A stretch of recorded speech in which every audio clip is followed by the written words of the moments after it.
Sometimes I think the word game is stuck on almost everything that isn't serious.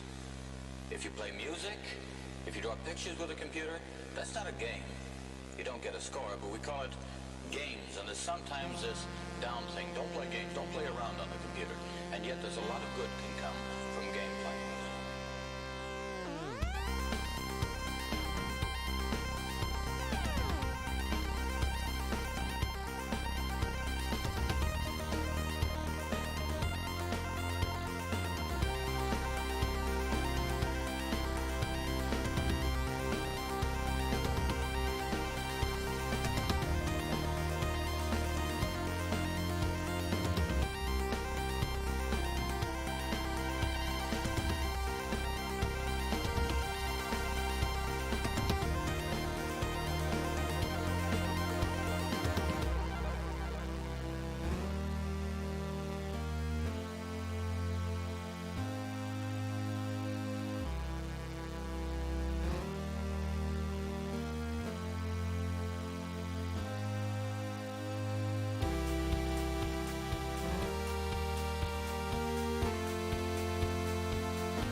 Hey, there we go. Had to reset my device apparently. I was like, you gotta be kidding me if my mic was not working. It's just a sign that I shouldn't be streaming anymore. I think the connection is working well. YouTube is not complaining. My bit rate looks normal. So we should be good. But yeah, sorry about the whole stream debacle yesterday. I did not open the Voxelab Aquila. We're going to be doing this tonight if the internet gods don't try to screw me. We'll be doing that at 5 p.m. Central Time. And fingers crossed that Comcast doesn't screw stuff up. Very blurry. Oh no, now YouTube's saying no data. I'm just going to roll with it. You know what, here's what I'm going to do. I am now recording this to my local computer, so if for some reason the stream drops, then I can just go ahead and re-upload it after we do the actual stream. So, how's that? Someone get Elon Musk on the phone and tell him I need my Starlink package. We signed up for it, but we've not gotten anything. Oh man, I see the preview here is not looking good, but whatever. We're just gonna roll with it. So, yes. Oh my goodness. Yeah, I'm gonna honestly chalk this up to not Comcast. Yesterday was Comcast. This looks like it might be a YouTube ingest server thing. I don't know how to tell that, but I do know how to look at my modem and see if we're getting any uncorrectables. But go ahead and start posting your questions in the chat. We do these streams every Monday and Wednesday, as long as we have working internet connection. And you guys can post questions in the chat about your 3D printer. We stick with FDM printers. We don't really do resin here. I do have some, but I am not well versed on the resin machines. But in terms of FDM, I can usually answer most questions. And if not, we also have our TH3D communities that are awesome and full of people that love helping out. So I mentioned the crimp ferrule kits here. We are still going to be testing those out. I actually gave one to one of our guys here to give it a shot. I am seeing some issues on the Comcast though, so that's not good, but not much I can do. We're just gonna have to roll with it. So anyways, let's see. I'm going to go ahead and check the chat here. Where did my chat go? I popped it out. The giveaway form is open. And we're just going to roll with it. I'm recording live to the... recording live. That's kind of an oxymoron. I'm recording to my local computer here. So if it's really bad, then we will go ahead and just re-upload this and delete the crappy live stream. So... let's see. You guys need to post questions in the chat. While I'm waiting for you guys to post questions in the chat for me to answer, I'm going to go ahead and give some shout outs to our members here. We got Matt Madoob. Vic is. That's new. Vic has joined up. Awesome. I appreciate you joining up as a member. If you guys are at the Cult of TH3D level, make sure to connect your Discord account to your YouTube account so you can get access to the VIP section and the Cult of TH3D channel that's also in the VIP section of our Discord server. Only Cult of TH3D YouTube members have access to that channel in our Discord server. So, but if you sign up as the Caffeine Fund level, that will get you all sorts of emojis, and it will make your comments show up in the members' comments that I check twice a day. So if you guys leave comments on a video, I make sure to prioritize those, and we check the other ones whenever I have time. So... let's see. Dale Scott, Blister71. Blister, you're new. Newer. TJ Dorman, Kyle Fegley, John Santiago. I'm assuming it's John. I just put a John in there, but it says J. I feel like I got a semi-decent chance of assuming that J means John. Michael Cassell's here. I'll give you a shout out even though you're not a member because I know you're a regular. Jonathan Barnes. Tor's here. Tor. Jess S, that's a new addition. Jess is having fun with the emojis. I added some more emojis. We got the TH3D logo. We got benchies, and then, of course, the puppers. Remo is in his crate right now sleeping, and as the old saying is, let sleeping dogs lie. So, apparently, Tor is taking his chances with some Taco Bell for lunch.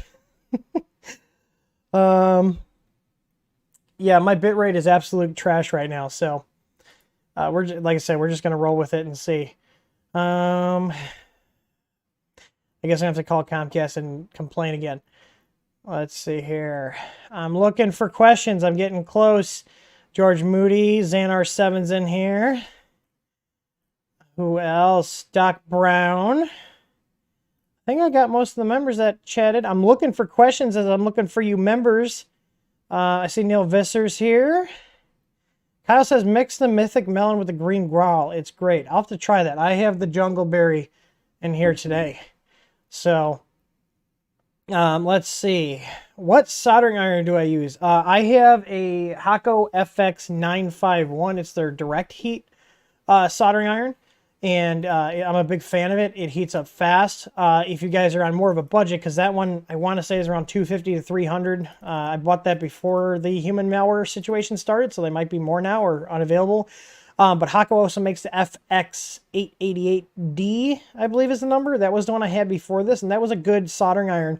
And they're only about $100 typically, and you can sometimes find them used for about, I don't know, 70 to 80 bucks.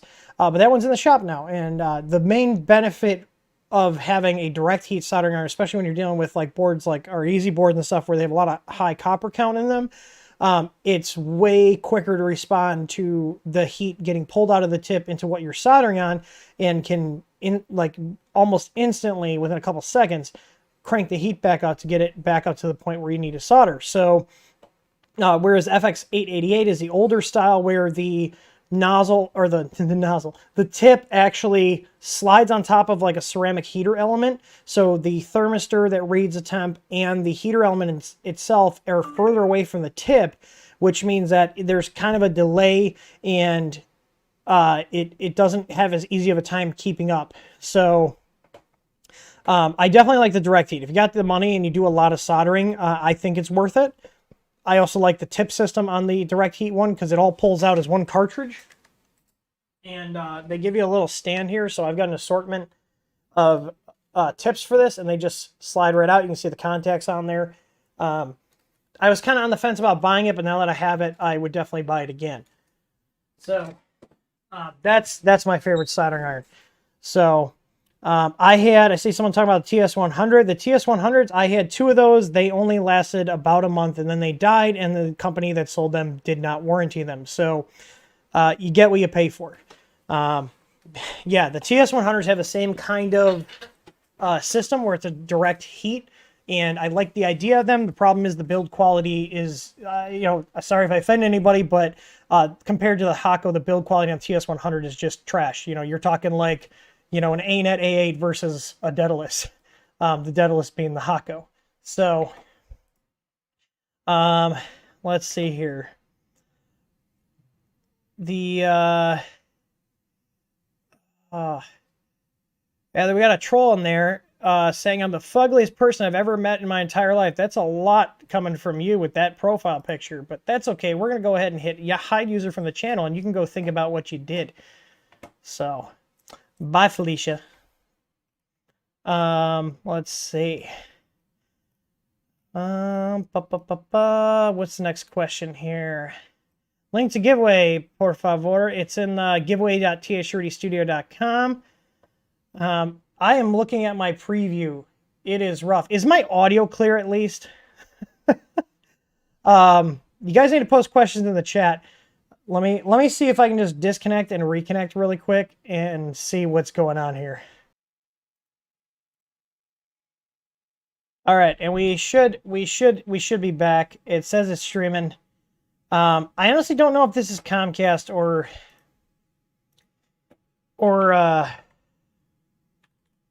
what's it called? Comcast or YouTube, because everything seems to be running fine. I was running speed tests last night.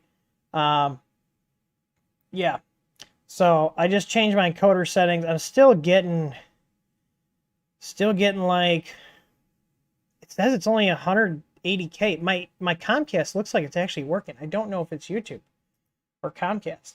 I wish there was an option where I could set it to go to the auxiliary ingest server. on Streamlabs? Is there a way to do that? Because maybe the ingest server I'm using is just not working correctly. My upload looks good, actually. My upload's like 30. I think this is YouTube. To be completely honest with you guys, I think this is YouTube screwing shit up. Unless Windows 10 puts some like weird bandwidth management system on here. I'm not sure. I'm not seeing anything pounding my network. I got my Unify panel up. But anyways, we're just going to roll with it. Wouldn't be a stream without issues, right? I noticed the stream went to crap when you started recording. Just thought, no, the recording doesn't have anything to do with it. All right, here's another question here from our Flet. He said, what filament dryer would you recommend, the eSun or the Sunlu? So I looked at both of those, and I actually ended up DIYing my own thing because I saw reviews of both of those from people where they were like melting and or getting close to catching on fire. So I'll show you guys what I do, and this is actually an article on our website. So I'm going to go ahead and tag you our Flat. This is what I do. So I have a little write-up here on our site called Filament Drying and Handling. This is in the Help Center here. We go over what you can do to prevent it using like a sealed container and with desiccant in it. Now, drying tools, like there is stuff like print dry, but print dry can get really expensive. It's actually more expensive than the most expensive food dehydrator that I use. So I'll just show print dry here. I'm sure this is a fantastic product, but I have not used it. But I think they're like 170, 180 bucks. They're basically a purpose-built food dehydrator. Yeah, you can see here, print dry, 179. So the main benefit is you can feed out of that. You could modify these to feed out of it. This is what I use. I've got a cheap one here, like this one, and I've got my little Amazon affiliate links here. So if you guys are going to get one, it helps us out. It doesn't cost you anything extra. So I've got this one in the shop that I clip the trays out of. So you just clip the little trays out and leave the round outer portion. And then you can put filament in there. This one's only like 50 bucks. This is the one I have. I really, really like this one because it does not require any modification to use. These are just metal trays and you just simply don't put the trays in, whereas the other one requires modification. And you can see this is 143 bucks. It's still cheaper than the print dry. I think it looks a lot nicer than the print dry. And I can fit about 6 full-size rolls in here. It's got a timer function. It's got adjustable temperature. This is what I use. I have one of these in my garage. I've got a cheaper one out in the print farm because we don't use it that often, but this is really good for drying your filament. And then you just take it out and you take it out of there and then put it in a storage box with desiccant and it'll stay dry. So, and there's links here. I just go over here and then I've got a temperature table. These are temperatures. This is temperatures and times that I've used for, or I've referenced. I got kind of a baseline from other videos and articles I read. These are what I've actually tested and done. You can't really over dry the filament, so this is what I'd recommend, and this works with any food dehydrator. I put the temperatures in Celsius and Fahrenheit because like the food dehydrator I have here is only in Fahrenheit, so I've got the ranges there and the drying time minimum that I'd recommend. So I would say give that a shot. I mean, you can also try the eSun and Sunlu. You know, it's your money. This is what I do, and I like that bigger unit because I can throw a ton of filament in there. And then if I really wanted to feed from a, sealed box, you could literally just go get a sealed container and print a little spool holder that's like a roller type that would sit in the bottom of that, and then put a little PTFE fitting on there and make your own, and it's going to be a lot cheaper, and you can also dry a lot more filament at the same time. So yeah, but I posted a link in the chat. I know the stream is probably going to crap, but I did post a link in the chat, or you can go to support.th3dstudio.com and just type in drying, and that is the only article that has the drying keyword in as far as I know, so it'll be the first suggestion. Matt Madoob is asking, any advice for drilling or tapping a hole in aluminum beds? I got a Filament aluminum bed, looking to add a ground connection to it. Just pick yourself up a tap and die set. Go slow, use lube. There's lubricants you can buy that you put on there. I'd probably drill it out with a drill press if you have one. If not, be very careful and drill it out with a, just a hand drill, like a screw, or what's the word I'm looking for? Like a electric drill. And then probably hand tap that. So I've got a tap and die set. Just figure out what size screw you're going to use. I'd probably use an M4 or M5 for a ground. I probably wouldn't do an M3. You could in a pinch, but if you're going to tap it and drill it, I'd probably go with something a little bit larger, like the like an M4 or an M5, and then put a washer on the head of this. Put a washer on the screw before you put it in. Just give it more surface area, and then use an eye loop type connector for the bed ground. I don't like using the fork connectors on those because they can pull out, whereas with the eye loop, it still has some connection, even if that screw loosens up. If you want additional protection, go ahead and use some Loctite red on there, because that's going to hold up better than the blue. The red will still come out, but not as easy. But since the bed's hot, it's going to probably soften that up, but it'll still be better than having nothing. Let's see, the Guitar Man 22 says he's got an Ender 5. When he's changing nozzles, you need to hold the hot end with pliers when a nozzle torque wrench is used. So you would need to hold the block. Now, what I'm going to tell you is, and this is what I'm going to tell all the new people, and even I do this from time to time. Sometimes I do, sometimes I don't, but especially if you're new or you just don't want to take the risk, when you're changing your nozzle, heat your nozzle up to like 240. If you have an all metal or you have like our tough tube installed, I would go even higher, like 260. And then once it's at temperature for a little bit, turn the power off to your printer. That's going to remove any chances of, if you accidentally slip with your pliers or the wrench, of possibly shorting out your control board. And it's no joke. All it takes is a split second, and you can send the voltage that's going to the heater cartridge, which is 12 or 24, into the thermistor lines and completely cook the process around your motherboard. I've been doing it for a while. I have accidentally shorted one board. It was my Waynow i3 Mini. I wasn't paying attention. I accidentally hit the my plier slipped and touched it, and now my temperature on there, I had to replace the CPU, but before I did, the temperature was just stuck reading like 250 C, and it wouldn't change.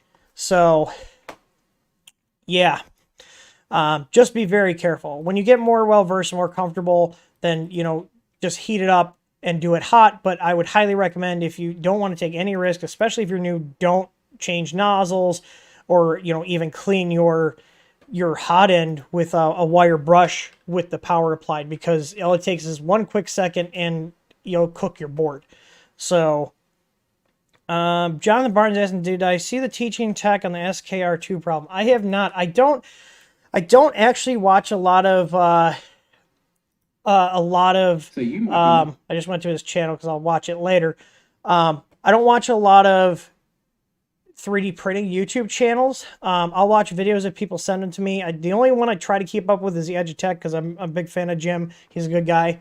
And I'll put him on while I'm working, just as in the background, especially his hot make streams.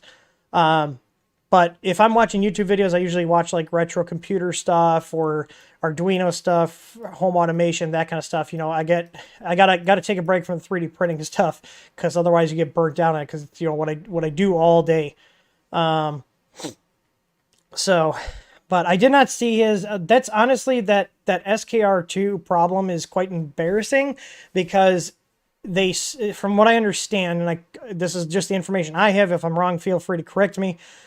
They swapped out a part last minute and didn't actually test it, and the boards are cooking the drivers, and they're I guess giving a 50% refund or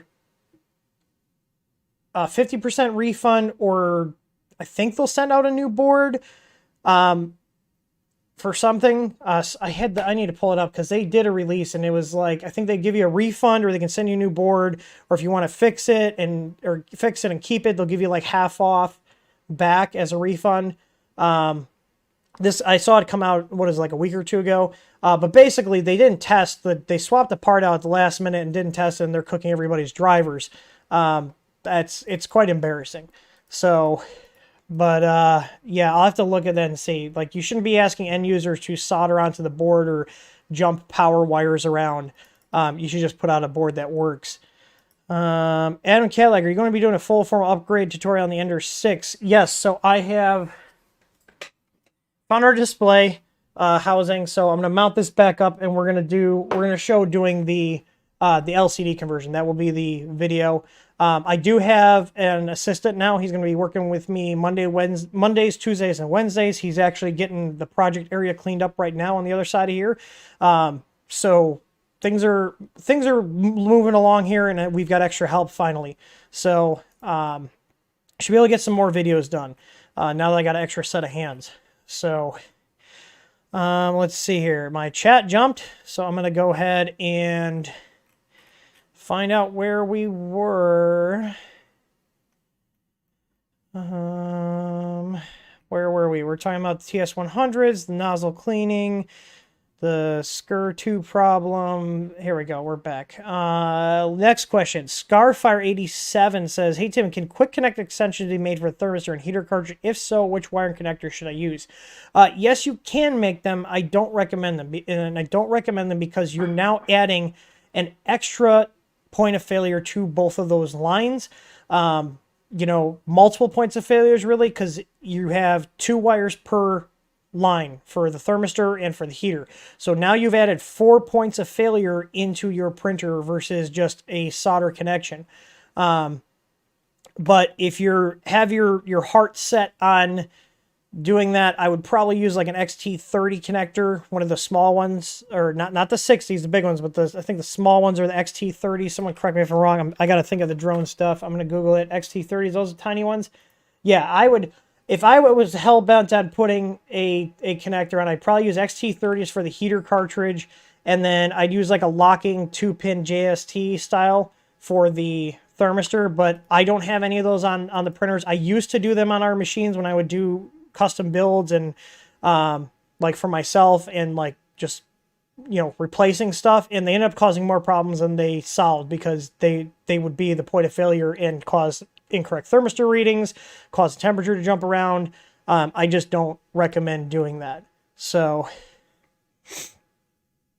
Mike V asks, he says he's got the CR10S with the easy board. I'd like to looking to switching to 24 volt. I know I need to upgrade a power supply. So here's the thing when you switch printer to 24 volt.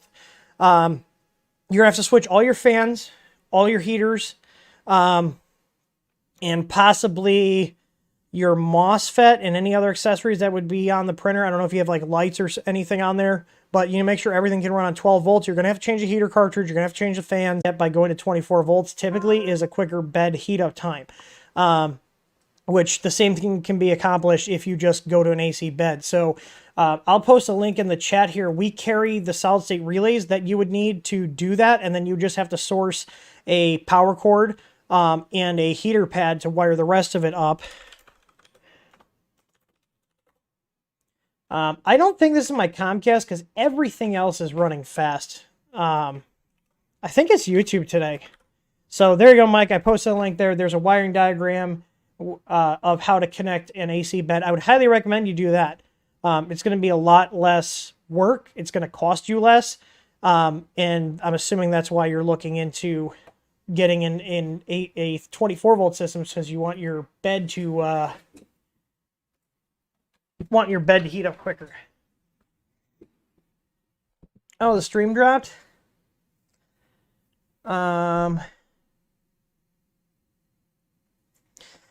It says we're good. Okay. Yeah, it's just YouTube. I'll splice this together and I guess I'll re-upload it. We'll see. I'm recording it to my computer right now. Is OBS still recording? It's still recording. All right. So let's see here. Dan Adams says, I need to sell soldering kits. I thought about it. I don't know if people would buy it from us. I'd be competing with a lot of other companies that are already selling that stuff. Michael Mearsman asked a design question. When you design a part, do you have some rule of thumb you use to increase/decrease the measured distance due to material shrinkage or expansion, or just a lot of prototyping? Just a lot of prototyping. There's no scientific method to it. We'll make everything. We'll take our measurements, make everything. design it to the sizes we measured. We'll do a couple test prints, see how they fit, make things bigger or smaller, or move things slightly. Yeah, that's what we do. I'm sure there's a way to account for that, but, you know, keep it simple. Do I plan on doing any airbrush videos? Airbrush, like, as in painting? Is that it? Or is that like a program? Painting, no. I don't do too much painting here. I bet, you know, I should ask Samantha if she'd be interested in, like, finishing prints, because that would be kind of cool. Because she likes doing crafty stuff like that. I'm more like electronics and mechanical stuff, and, you know, that's my cup of tea here.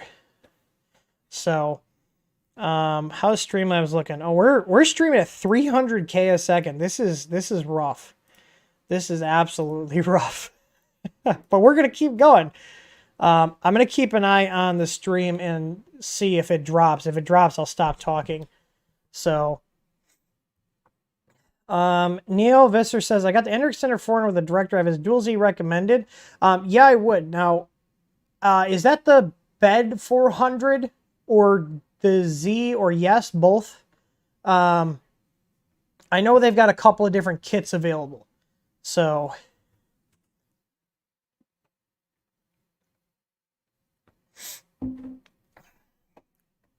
I'm looking for your question. Or looking for the answer to your question I just asked. Because if you have the one that's the same, if it's just the bed expanded version, and you don't mind sourcing a longer belt, you could put our Dual Z kit on there if it's the same height as the stock machine. You would just have to figure out what size closed loop belt you need for the top. But you could also, I'm sure there's printed brackets. You could do just a Dual Z, like Dual Z motors, and like throw some anti-backlash nuts on there so it doesn't sag. It's a bed only. Yeah, I don't know what size belt you would need, but if you've extended the bed, the uprights are going to be further apart, so the stock belt that comes with our Dual Z kits won't fit it, but all you would need to change then is the belt, and you just need to figure out what length of closed loop belt you would need. I think the stock belt on our kits is like 640 millimeters, so you'd probably need to go up to like 800 or 900. Usually what I'll do, and what I did when we were doing the Ender 3 Dual Z kits, I ordered an assortment of different belt sizes, and then played around with which ones fit the best, whether there was, you know, too much slack, not enough slack, you know, whether it fit or not. I probably could take a piece of string and put it around the 2 Z screws with the pulleys and the idler pulley, and then measure the string and get a belt close to that. So you could try doing that and see what that works.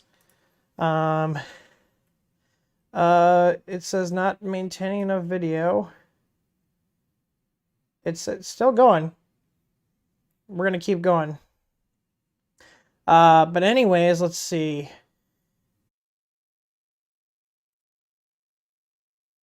Are we back? I think we're back. We're back. Woohoo!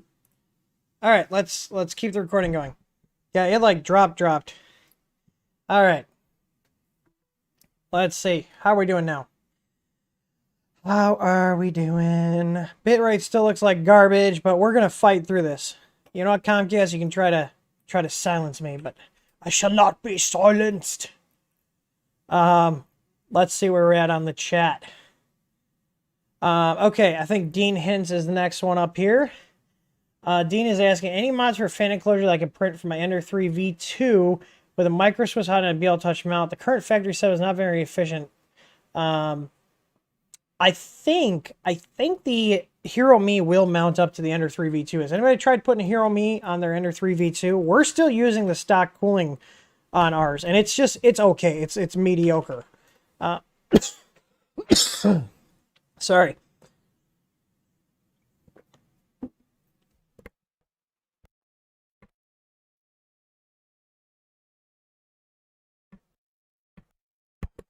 I took a sip of my drink before I went back live, and it went down the wrong way.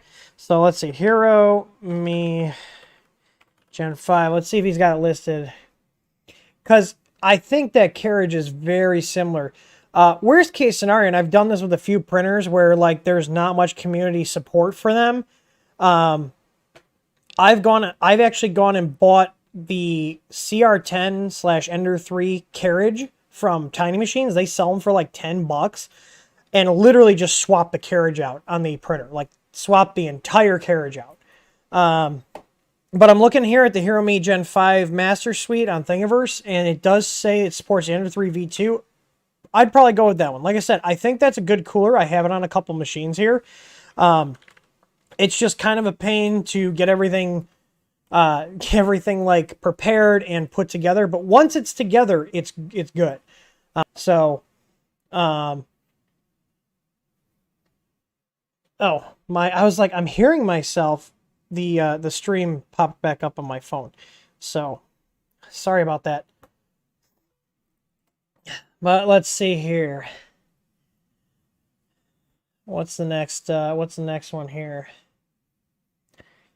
Sam Saddleoff is asking, I'm ordering some shop towels. Anybody have any experience with the Toolbox brand versus Home Depot versus Scott? I actually have the Toolbox brand ones. That's all I've been using. They're durable. Not 3D printing related. Well, I mean, I guess it could be. You could use them to clean your bed. They're actually really good for cleaning your beds because they don't leave a lot of fibers. I've got a couple boxes of them here. Hey Tim, Nemo Griff is asking, are there any HEPA filters that you recommend for use inside an ABS enclosure? I don't use any inside an ABS enclosure, but there are some that you can find that are like branded as like car ones that actually have HEPA filters in them. And something like that would be easy to put in. And those also usually run off 12 volts or some even run off of 5 volts because they're like USB powered. And those would be easy to tie into your printer's power. So, and if you have a 24 volt printer, you can step down the 24 volt to 12 volt or 5 volt with a step down converter. So, Albert Drew says, any cubic chiron issue when using the probe to calibrate the gantry raised into there as it tries to measure and continues and stops about 8 inches of the bed. So I haven't played with the chiron enough, but it sounds like what most other probes do. When they think they're always triggered. So if you have, if your printer firmware thinks that your probe is always triggered or in the triggered state, meaning like it's pressed in. Now, if I recall correctly, Chiron has that one that's a little switch that you stick on the bottom. It's been a while since I played with mine. It's in the project area. It's getting cleaned up right now. But it might be that that switch is stuck or the wiring's got a problem. Or the switch is just defective and it's always closed. So what'll happen is if you have a probe that's always closed, the firmware is just going to keep thinking it's triggered and keep stepping up until it's just way in the air. So I would check the wiring and check the probe if you have a multimeter, which you all should. If you guys, everybody watching this, I'm assuming you guys are watching this because you have a 3D printer. If you do not own a multimeter, I want you guys to go out and purchase a multimeter. Go get a basic multimeter. I don't care if it's a $10 one from Home Depot or if it's a $50 one or a $100 one. You guys should all own a multimeter. If you own a 3D printer, you should have a multimeter. The amount of stuff you can test and check with a multimeter is unreal. Like 90, I'd say 90+% of electrical issues on your printer, whether it's a bad heater cartridge, a thermistor, a wiring issue, a power issue, checking continuity on an end stop switch, they're very helpful to have around. I don't have multimeters. We actually used to sell them, but nobody bought them. But I don't care where you guys go. If you're going to buy it from Amazon, we have our Amazon affiliate link in the bottom. If you click that, then that helps us out as well. But go get yourself a multimeter. There's an Amazon brand. They only sell on Amazon called Astro AI, I believe is the name. We have a couple of those in the shop. We also have a couple from a company called Tac Life, and those are really good, cheap multimeters. They're not super high accuracy. You're not going to get like fluke level accuracy, but they're good enough for use on your 3D printer. So, but what you can do is you can take a multimeter with the 2 leads, put it across the 2 pins on the switch plug and put it in continuity mode. And what you should see is when you press that button, it should go open and close when you press it. If it's always open or always closed, then you know that switch is defective. So let's see here.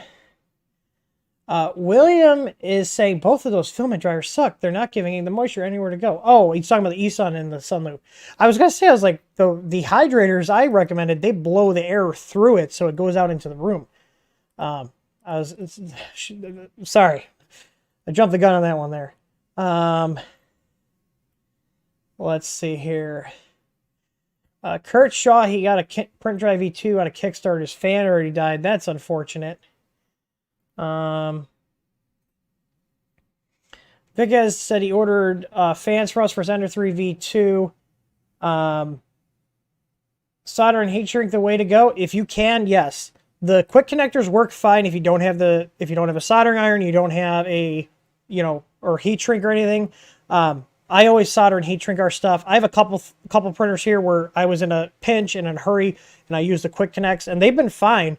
My i3 Mini has the quick connects on, and they're not an issue. I just don't like how they look, especially on the hot end, because you got the connectors sitting there. Sometimes you can stash them in the housing. I don't like them on my machines because of the hot end location. If they're in a control box, whatever. I'll usually use them in the control boxes. But if they're on the hot end, just so I don't have to look at them, I'll solder and heat shrink. But we include them because they're really good for people that don't have a soldering iron.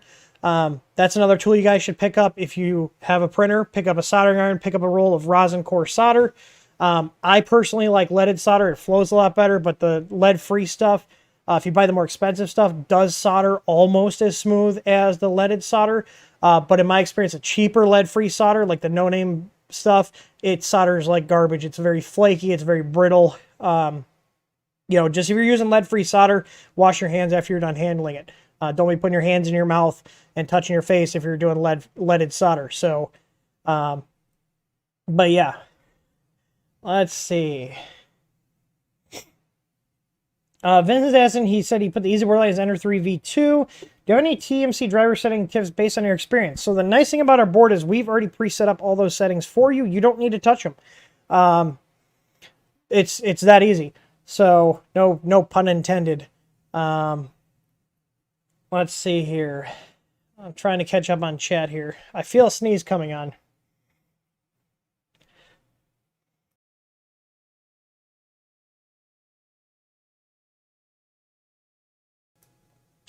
Oh, I got robbed.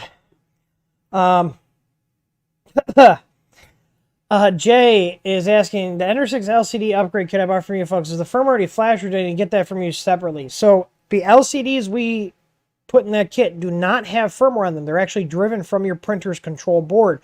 You just upgrade the firmware on your printer's control board, and then it will be able to talk to the screen. The nice thing about those screens is because they are driven from the control board. So Marlin is actually drawing all of the contents you see on that LCD screen. It has direct access to it. That's why you're able to do more stuff with them. Whereas like the touch screens, those are a standalone system that have their own processor, their own memory, their own code, and they interface with the firmware by sending usually serial data back and forth to it. But the processor that's running your printer's control board is actually not controlling that screen in the same manner that it does with the other ones. The other ones are being directly driven from the processor, whereas the other ones are just sending and receiving commands from it, and they're doing all the displaying and drawing on the screen itself.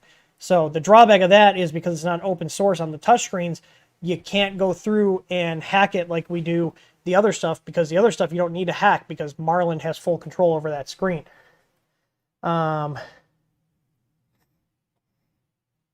Let's see here. I do not... Okay, let me refresh the live chat here because it's not showing me anything. Not showing me anything anymore. Hang on. Hopefully I didn't miss any questions. If I do, I'm sorry. I'm trying to work with very crappy internet here. Let's see. Dennis Epley, am I looking? Looks like I'm fixing to print something great. No. Right there. That's all extra filament. It's being inventoried right now because I have too many random rolls in here. So we're making a spreadsheet with it, so we know what we have, what brand, what filament type, what color, how full the roll is, and then bagging up everything into Ziploc bags. So let's see here.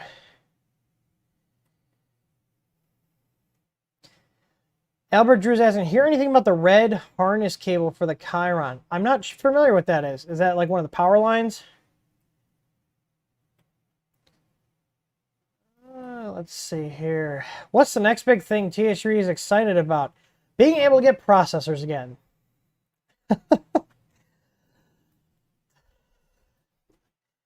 I'm not even joking. Um, oh boy. Obi Hamster's asking, how many milliamps does a NEMA 17 need with a TMC 2208 in UART? The preset is 800. What's the max input running SKR14T on a Chiron? So you would need to look up the specs of the motor. You didn't tell me what axis it's running on, but in general, 800 is probably going to be perfectly fine for most axes on most printers. The main thing you want to look out for when you're setting VREF and you're setting, the current VREF and current, they're interchangeable. VREF refers to the voltage reference when you're manually adjusting it, but it's used interchangeably.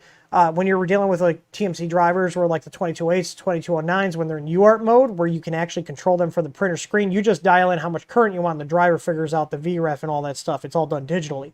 So, but in general, 800 milliamps is going to drive most of your motors on your X, Y, Z on most printers without any step loss and without overheating the driver or the motor. What you want to make sure is that your motor's not running too hot to keep your finger on it, like too hot to the touch. And that you're not losing steps. If you're losing steps, you need to up the VREF. If it's running too hot, you need to lower the VREF. And what I'll usually do is lower the VREF until I start getting step loss, and then I'll bring it back up about 10%. And that will usually put me in the sweet spot. So let's see here.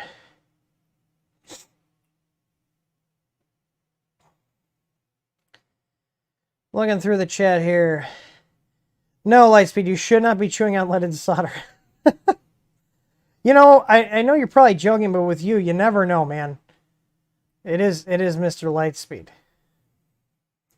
Oh, DB3D Dan's here. Long time no see. I think you should make a starter printer diagnosis kit for new people. We were talking about doing toolkits here, because like we're starting to add on more and more tools. Like I said, testing these kits out that we got from our suppliers. I got two different ones here. One's from a different factory than the other. They both seem to be about the same quality. I was playing with them last night. The tool is identical. So, but we were thinking about putting together a toolkit like with a screwdriver, with like the nozzle cleaning kit, a crimp ferrule kit, that kind of stuff. Even like sourcing like an actual toolbox. So literally we just take all the stuff we already have, in any new tools, and we put it into one big toolbox, and you just buy a toolbox from us with all the stuff in it. I think that'd be kind of cool. Like that'd be something I'd buy if I didn't already have all the stuff. So, and Jason joined the call to TH3D. Welcome. Make sure to connect your Discord account to your YouTube account. If you are on Discord, so you get access to the VIP section. Yeah, Vert gets it. He says the closed source LCD touchscreens feel like a downgrade due to the lack of control / usability. That's exactly how I feel about them. Some people look at it and go, ooh, pretty colors. And all I see is, iOS versus Android. iOS looks pretty and it functions. It gets the job done. But if you're a power user, you can't really be poking around under the hood. So not a perfect analogy, but if you guys have used both, I actually used to use iOS back in like the iPhone 4 days. And I know it's gotten worse now because I used to be able to jailbreak them. But I've been Android ever since like the iPhone 4 came out. Because I couldn't make phone calls. So that was my last iPhone I owned. That was a long time ago. So, let's see. The stream looks to be like meh right now. Like my outgoing is, as soon as I said that, it drops down to like 500K. It was at like 2,800, but now we're dropped down again. We're just gonna keep rolling with it. So, but YouTube is complaining. I am probably going to wrap this up and go and give a poor Comcast rep an earful. Because this is like, when was the last time? I think last week or the week before. We just continually have issues. So, Doc Brown, any chance for refurb easy boards? Just thinking about a second printer. I'd like to have an easy board. I don't know yet. I have some boards here. I just haven't had time to fix them. They're like ones people cook the CPUs on. And I do still have literally like 2 CPUs left. But I also might just hang on to these for myself, or for RMAs. We do have some boards set aside for RMAs already, but, we don't usually use them that often. So,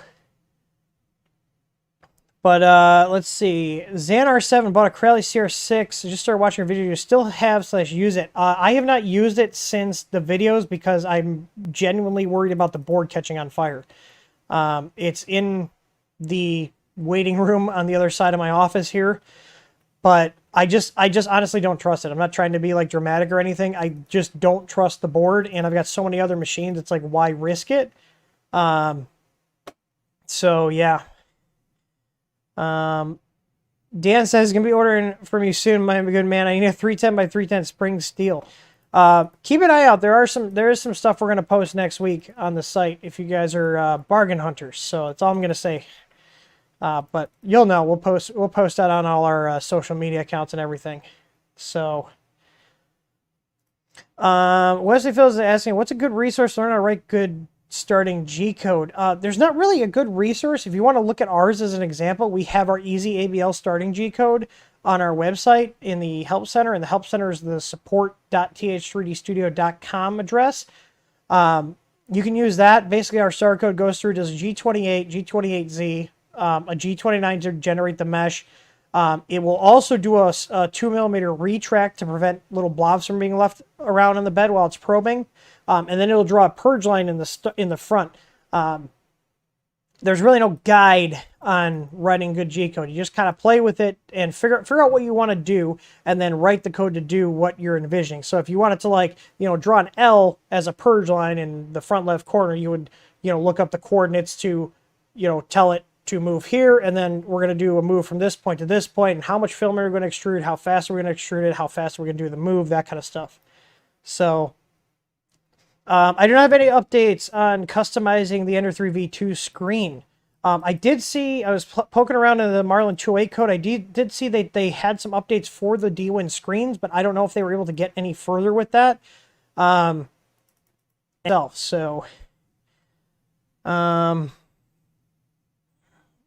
yeah. Vape was saying, good thing all internet providers always cut you a refund check when your service is less than they agreed to provide. I have never gotten a refund from Comcast in my entire life. Never. Jonathan Bayer, what's up, man? Jonathan streams over on Twitch. He plays a lot of Subnautica last time I checked. If you guys want to check him out. If you want to plug your handle in the chat, go ahead. I pop in. I don't usually say stuff. I do watch people's streams. I don't usually say anything. I just kind of lurk. Yeah. But let's see here. Anyways, let's see. Rabba has got a tough extruder for direct drive with a V6 hot end. I've not been able to find a mounting solution. Could you recommend one, or do I need to buy something? Well, I need to know what printer you're using. If to get you started in the right direction, the tough extruder will work with any of the E3D Titan mounts. So if you go on Thingiverse and search like direct drive Titan, plus your printer name, it's a 100% compatible with anything that's designed for the E3D Titan. It's the same design. That's actually a design E3D makes and open sourced, so anybody can produce it. So we have our own version of it. But the version we have bolts up exactly how the E3D does. So any Titan mount will work with the tough extruder. So you would just search like, Titan direct drive mount plus printer name. So like there's a million of them out there for all the Creality printers, like the Ender 3, the CR10, and you can also cross-reference printers. So like, for example, the CR10 and the Ender 3 both have the same X carriage. So anything that fits on an Ender 3 will in turn fit on the CR10 because they use the same exact carriage plate. So that's just something to keep in mind. It's something just as you are in the printer world, you'll start to pick up on that. Like, oh, they're just reusing these parts, so it's the same carriage, so I can use the Ender 3 mount, on my CR10, or vice versa, because it's the same exact plate. The holes are all the same. It's literally the same plate. So, let's see here. Yeah, so yeah, CR10. Oh, that's easy. Yeah, just if you're doing the direct drive with the V6 where it just slides in, there's plenty of mounts out there. I believe David Petzel, if you guys are familiar with the Petsfang, he's got a direct drive set up for the CR10 that actually sent him one of our tough extruders. He used that for all the design work. that would probably be my go-to. The Pets Fang have a really good airflow. They are a bigger mount, which some people don't like, but they do work really well, and that's why I do like them. I've got a few Pets Fang setups here.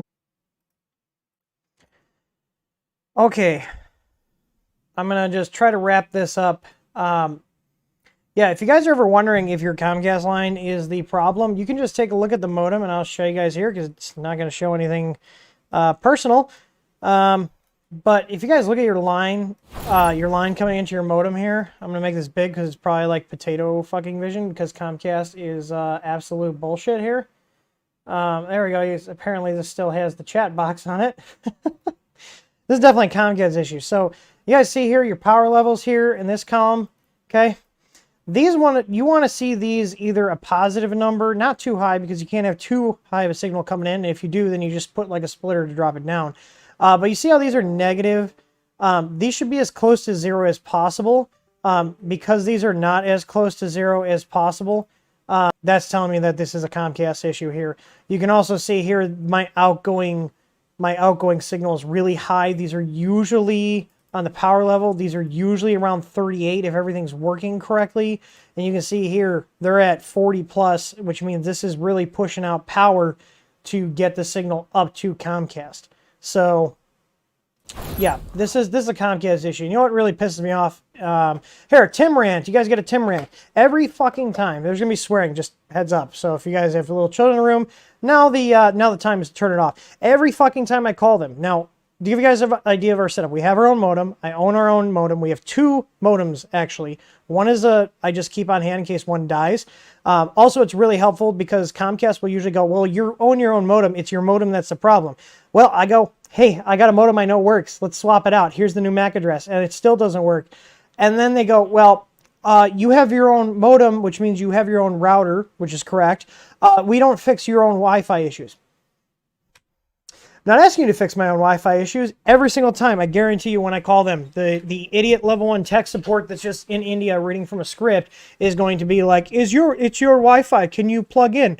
This computer's hardwired along with most of my other systems. There's only a few devices that we use that are actual computers, usually just our laptops, that are actually wireless. And even then, we literally have business-grade equipment here. We are a home business, but we have all unified stuff, all pretty recent unified stuff. We just upgraded everything last year. So that's not usually the issue. The issue here, you look at the modem, I can see cut and dry, it's Comcast issue. So let me thumb through the questions here, see if there's any quick questions, and then I'm going to go ruin some poor level 1 rep's day, because I will even tell them, hey, can you escalate me to someone who actually understands this stuff and isn't just going through a script? Yeah, I have looked at Starlink. I already put my $100 deposit down on Starlink. I can't wait for the day that I can get Starlink because I have dual WAN ports on my Unified Dream Machine. That's what I'm using for my router. And be just as easy to shut my modem off if Comcast is acting up and letting it fail over to the Starlink. But I'm still waiting. Because Starlink would be perfectly fine for my internet connection, to be completely honest. I do have an LTE backup here, but it doesn't do well with all the equipment we have on this network. We've got a lot of devices. I've got about 192 devices connected to my network once you account for all the smart home stuff. But that stuff's not going on the internet. That's all local. But anyways, let's see here. I appreciate you guys sticking with me. I really do. So I wish I could get rid of Comcast. If I had another option other than Comcast, I would get rid of Comcast. So, but I don't, because yay monopolies in the US. Anyways, that will be it. At least I'm able to wrap up the stream. I appreciate you guys that stopped by. Make sure you guys entered in the giveaway. That is not hosted on our Comcast line, so that actually works. The only TH3D service that'll be slightly impacted, because the line, when I'm not streaming, actually is staying up. It's when I'm putting the load on the stream.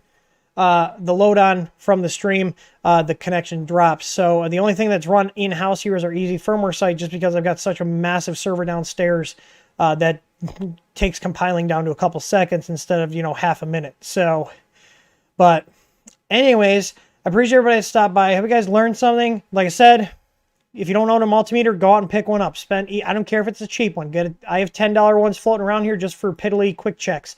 You know, but if you want to get something fancier, Klein makes good ones. Klein's kind of like in between like the really cheap stuff and Fluke. I have a Klein that I really like, and you know, it works. So anyways, sorry about all the issues. I'm going to go call Comcast and yell and scream at them until they fix my line. So as always, happy printing.